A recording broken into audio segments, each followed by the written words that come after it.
வணக்கம். தந்தியின் பாட்காஸ்ட் செய்திகளை வாசிப்பது பார்த்திபன். முதலில் தலைப்புச் செய்திகள். உத்தரகண்ட் இன்று செல்லும் பிரதமர் மோடி கேதார்நாத், பத்ரிநாத் கோவில்களில் வழிபாடு. 3400 கோடி ரூபாய் மதிப்பீட்டில் பல்வேறு திட்டப்பணிகளையும் பிரதமர் தொடங்கி வைக்கிறார். பிரதமர் மோடியின் வாக்குறுதியை குறிப்பிட்டு தமிழக பாஜக தலைவர் அண்ணாமலை பெருமிதம். தீபாவளி பரிசாக 75,000 இளைஞர்களுக்கு வேலைவாய்ப்பு வழங்கப்படும் என்றும் தகவல். தமிழகத்தின் பல்வேறு பகுதிகளில் பரவலாக பெய்து வரும் கனமழை. காவிரி, கொள்ளிடம் ஆறுகளில் வெள்ளப்பெருக்கு. பொதுமக்களுக்கு அபாய எச்சரிக்கை. வெள்ளத்தால் பாதிக்கப்பட்ட மக்கள் பாதுகாப்பு முகாம்களில் தங்க வைப்பு. அமைச்சர் MRK பன்னீர்செல்வம் நேரில் சந்தித்து குறைகளை கேட்டறிந்தார். தமிழ் உட்பட அனைத்து மாநில மொழிகளும் தேசிய மொழிகள் என மத்திய அமைச்சர் தர்மேந்திர பிரதான் கருத்து. காசியில் நவம்பர் 16 முதல் 1 மாதம் தமிழ் சங்கமம் நிகழ்ச்சி நடைபெறும் என்றும் அறிவிப்பு. கர்நாடகாவில் பட்டியல் மற்றும் பழங்குடியின மக்களுக்கான இடஒதுக்கீடு அதிகரிப்பு. அமைச்சரவை கூட்டத்தில் ஒப்புதல் அளிக்கப்பட்டதாக முதலமைச்சர் பசவராஜ் பொம்மை தகவல். இங்கிலாந்தில் 45 நாட்கள் மட்டுமே பிரதமர் பதவியில் இருந்த லிஸ் ட்ரஸ் திடீர் விலகல்.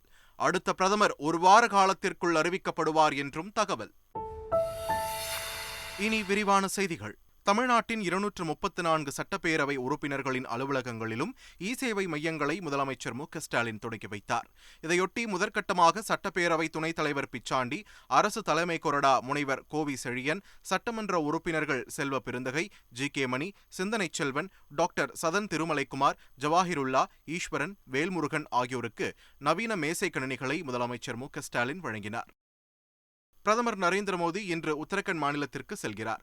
காலையில் கேதார்நாத் கோவிலில் சுவாமி தரிசனம் செய்யும் பிரதமர் நரேந்திர மோடி அங்கு ரோப்கார் திட்டத்திற்கு அடிக்கல் நாட்ட உள்ளார். பின்னர் பத்ரிநாத் செல்லும் பிரதமர் மோடி பத்ரிநாத் கோவிலில் வழிபாடு செய்கிறார். தொடர்ந்து 3400 கோடி ரூபாய் செலவில் பல்வேறு திட்டப்பணிகளை தொடங்கி வைக்கும் பிரதமர் நரேந்திர மோடி வளர்ச்சித் திட்டப் பணிகளையும் நேரில் ஆய்வு செய்ய உள்ளார்.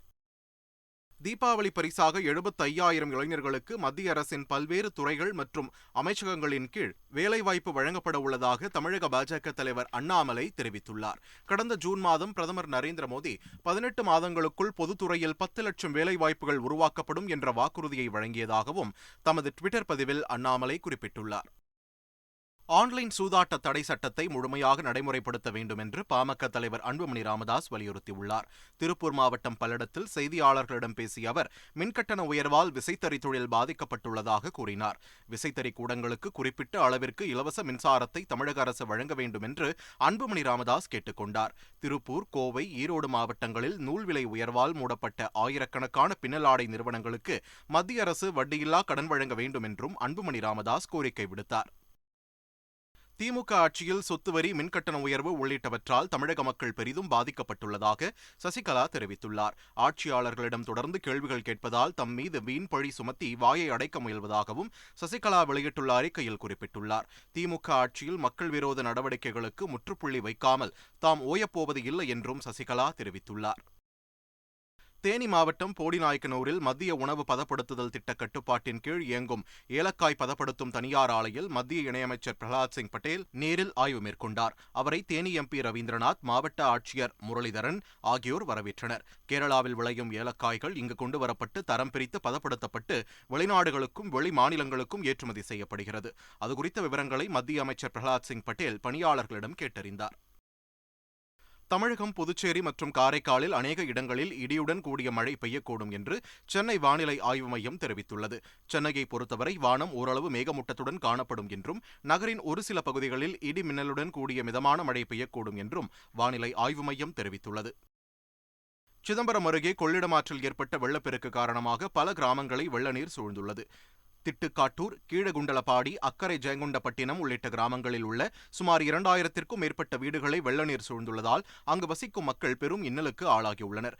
பாதிக்கப்பட்ட மக்கள் முகாம்களில் தங்க வைக்கப்பட்டுள்ள நிலையில் அவர்களுக்கு நிவாரணம் வழங்க வேண்டும் என்று கோரிக்கை விடுத்துள்ளனர். சிதம்பரம் அருகே கொள்ளிடம் ஆற்றில் ஏற்பட்ட வெள்ளப்பெருக்கு காரணமாக பாதிக்கப்பட்ட மக்கள் பாதுகாப்பு மையங்களில் தங்க வைக்கப்பட்டுள்ளனர். அவர்களுக்கு தேவையான உணவு உள்ளிட்டவை வழங்கப்பட்டு வருகிறது. இந்நிலையில் அமைச்சர் MRK பன்னீர்செல்வம் கொள்ளிடம் ஆற்றுப் பகுதியில் ஆய்வு மேற்கொண்டு பாதிக்கப்பட்ட மக்களை சந்தித்து குறைகளை கேட்டறிந்தார். பின்னர் செய்தியாளர்களிடம் பேசிய அமைச்சர் MRK பன்னீர்செல்வம் பாதிக்கப்பட்ட மக்களுக்கு நிவாரணம் வழங்கப்படும் என்று கூறினார். தருமபுரி மாவட்டம் ஒகேனக்கல் காவிரி ஆற்றில் வெள்ளப்பெருக்கு ஏற்பட்டுள்ளது. நீர்வரத்து 1,15,000 கன அடிக்கு மேல் அதிகரித்துள்ளதால் ஆற்றில் வெள்ளம் ஆர்ப்பரித்து ஓடுகிறது. இதனால் கரையோர மக்களுக்கு வெள்ள அபாய எச்சரிக்கை விடுக்கப்பட்டுள்ளது. தேனி மாவட்டம் ஆண்டிப்பட்டி மற்றும் சுற்றுவட்டார பகுதிகளில் கனமழை பெய்தது. இதனால் சாலைகளில் மழைநீர் பெருக்கெடுத்து ஓடியது. மழை காரணமாக குளிர்ச்சியான சூழல் நிலவியதால் பொதுமக்கள் மகிழ்ச்சியடைந்தனர். மழையால் தீபாவளி வியாபாரம் பாதிக்கப்பட்டுள்ளதாக வியாபாரிகள் தெரிவித்தனர். இதேபோல் கம்பம், சேலம் மாவட்டம் ஓமலூர், நாமக்கல் மாவட்டம் ராசிபுரம் சுற்றுவட்டார பகுதிகளிலும் பரவலாக மழை பெய்தது. கடலில் தத்தளித்த புதுச்சேரி மீனவர்கள் 7 பேர் பத்திரமாக கரை திரும்பினர். புதுச்சேரி வீராம்பட்டினம் பகுதியைச் சேர்ந்த 7 மீனவர்கள் தேங்காய்திட்டு துறைமுகத்திலிருந்து மீன்பிடிக்க சென்றனர். அவர்கள் கடலில் மீன்பிடித்துக் கொண்டிருந்தபோது படகில் பழுது ஏற்பட்டதால் செய்வதறியாமல் தவித்தனர். பின்னர் அவ்வழியாக வந்த மற்றொரு படகில் ஏறி 7 மீனவர்களும் பத்திரமாக நேற்றிரவு கரைக்கு திரும்பினர்.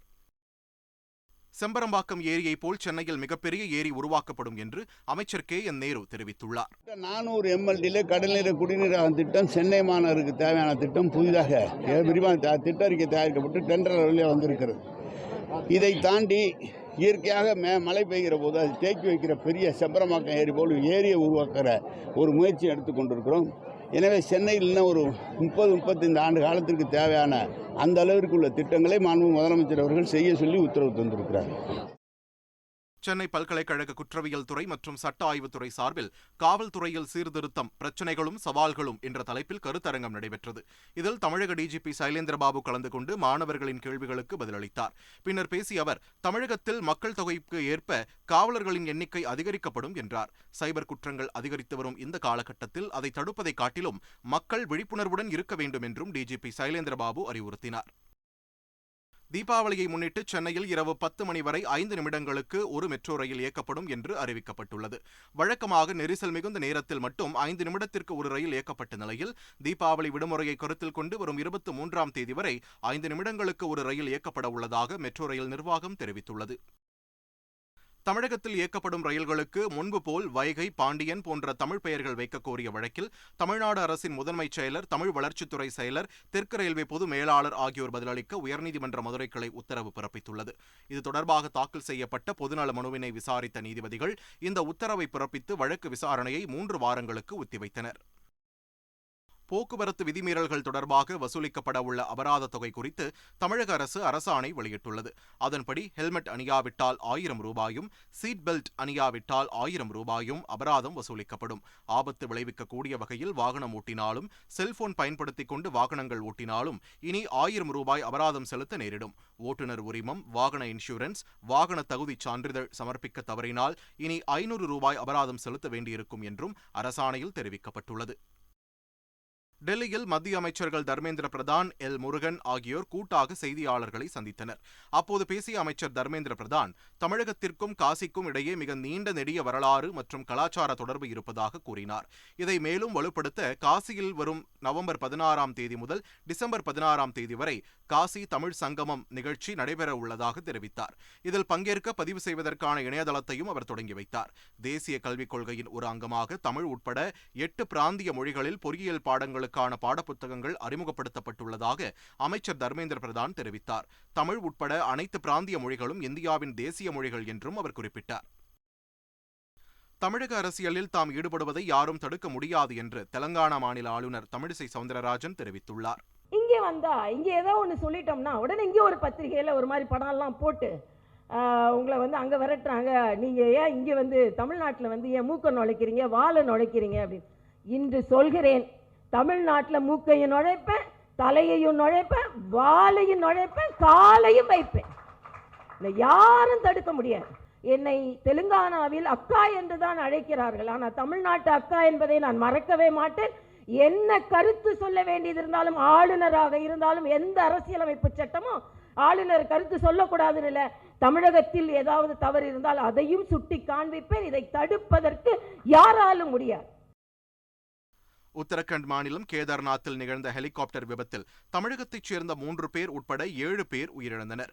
இந்நிலையில் உயிரிழந்த சென்னை அண்ணா நகரைச் சேர்ந்த பிரேம்குமார், கலா, சுஜாதா ஆகிய 3 பேரின் உடல்கள் விமானத்தில் சென்னைக்கு கொண்டு வரப்பட்டது. சென்னை விமான நிலையத்தில் 3 பேரின் உடல்களுக்கும் அமைச்சர் செஞ்சி மஸ்தான் மலர் வளையம் வைத்து அஞ்சலி செலுத்தி உறவினர்களுக்கு ஆறுதல் கூறினார். பின்னர் ஆம்புலன்ஸ் மூலம் உடல்கள் அவர்களின் வீடுகளுக்கு கொண்டு செல்லப்பட்டன. தாய்லாந்திலிருந்து மறைத்து கடத்தி வரப்பட்ட 894 கிராம் தங்கத்தை சென்னை விமான நிலையத்தில் அதிகாரிகள் பறிமுதல் செய்தனர். தாய்லாந்திலிருந்து விமானத்தில் வந்த சென்னையைச் சேர்ந்த ஒரு இளைஞரிடம் சுங்க இலாக்கா அதிகாரிகள் சந்தேகத்தின் பேரில் சோதனை நடத்தினர். அப்போது அந்த இளைஞர் தனது உடல் மற்றும் உள்ளாடையில் தங்கத்தை மறைத்து வைத்திருந்தது கண்டுபிடிக்கப்பட்டது. கடத்தி வரப்பட்ட 39,13,000 ரூபாய் மதிப்புள்ள 894 கிராம் தங்கத்தை அதிகாரிகள் பறிமுதல் செய்தனர். அந்த இளைஞரை கைது செய்து விசாரணை மேற்கொண்டனர். சென்னை அரும்பாக்கம் வங்கியில் 32 கிலோ தங்க நகைகள் கொள்ளை சம்பவம் தொடர்பாக கைது செய்யப்பட்ட பலர் குண்டர் தடுப்புச் சட்டத்தில் சிறையில் அடைக்கப்பட்டுள்ளனர். அவர்களில் சந்தோஷ்குமார் என்றவரை குண்டர் சட்டத்தில் சிறையில் அடைத்ததை எதிர்த்து அவரது மனைவி லுடியா ஜெயந்தி சென்னை உயர்நீதிமன்றத்தில் மனு தாக்கல் செய்தார். இதனை விசாரித்த நீதிபதிகள் மனு தொடர்பாக 4 வாரங்களில் பதிலளிக்கும்படி சென்னை மாநகர காவல் ஆணையர் உள்ளிட்டோருக்கு உத்தரவிட்டனர். சென்னையை அடுத்த மாங்காடு அருகே ஜல்லி கலவை ஏற்றிச் சென்ற லாரி பள்ளத்தில் கவிழ்ந்து விபத்திற்குள்ளானது. மழைநீர் கால்வாய் அமைக்கும் பணிக்காக ஜல்லி ஏற்றி சென்ற லாரி ஒன்று பரணிப்புத்தூர் அருகே நிலைத்தடுமாறி பள்ளத்தில் கவிழ்ந்தது. இதனால் அங்கிருந்த மின்கம்பம் சேதமடைந்து மின்சாரம் தடைபட்டது. உடனடியாக மின்வாரிய ஊழியர்கள் அங்கு விரைந்து மின்கம்பத்தை சரி செய்யும் பணியில் ஈடுபட்டனர். பள்ளத்தில் கவிழ்ந்த லாரியை கிரேன் மூலம் அப்புறப்படுத்தும் பணியில் நடைபெற்றதால் அந்த பகுதியில் போக்குவரத்து பாதிக்கப்பட்டது.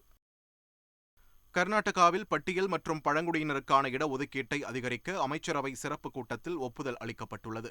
கடந்த சில வாரங்களுக்கு முன்பு கர்நாடக முதலமைச்சர் கூட்டிய அனைத்துக் கட்சி கூட்டத்தில் ஆதிதிராவிட மக்களுக்கான இடஒதுக்கீட்டை 15லிருந்து 17 விழுக்காடாகவும் பழங்குடியினருக்கான இடஒதுக்கீட்டை 3லிருந்து 7 விழுக்காடாகவும், அதாவது மொத்தம் பட்டியல் மற்றும் பழங்குடியினருக்கான இடஒதுக்கீட்டை 18லிருந்து 24 விழுக்காடாக உயர்த்துவது என்று முடிவு செய்யப்பட்டது.